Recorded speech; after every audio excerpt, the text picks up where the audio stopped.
Dans son fief au nord du pays, les partisans de Jean-Pierre Bemba célèbrent le retour annoncé de l'ancien chef de guerre après 11 années d'absence. Les autorités ont autorisé son avion à atterrir mercredi à Kinshasa pour déposer sa candidature pour l'élection présidentielle du 23 décembre. Dans un entretien diffusé sur notre antenne, l'ancien vice-président assurait avoir tous les atouts pour redresser la République démocratique du Congo. Nous avons eu à traiter, lors de la réunification de ce pays, des aspects tant sécuritaires, économiques, financiers de ce pays, social. Le premier procès en lien avec l'affaire de l'ingérence russe présumée dans la présidentielle américaine.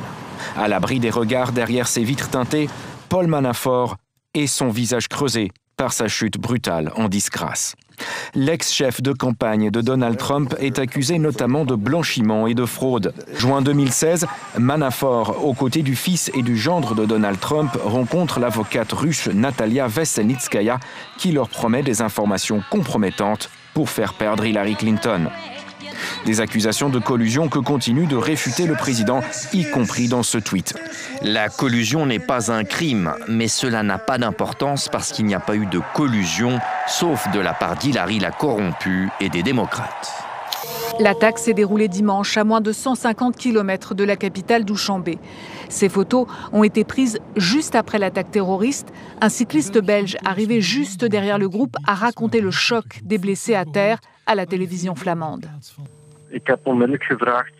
J'ai immédiatement demandé à une des personnes conscientes ce qu'il s'était passé. Elle m'a répondu tout de suite qu'ils avaient été heurtés par une voiture et que des personnes étaient descendues du véhicule et avaient commencé à les poignarder.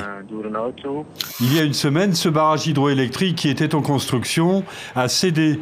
La rupture de l'ouvrage a libéré 5 milliards de mètres cubes d'eau sur une zone de plusieurs dizaines de kilomètres. Depuis, au moins 6 villages du sud du Laos ont été submergés. Plus de 1000 personnes seraient portées disparues et plus de 6000 sans-abri dans l'attente d'évacuation.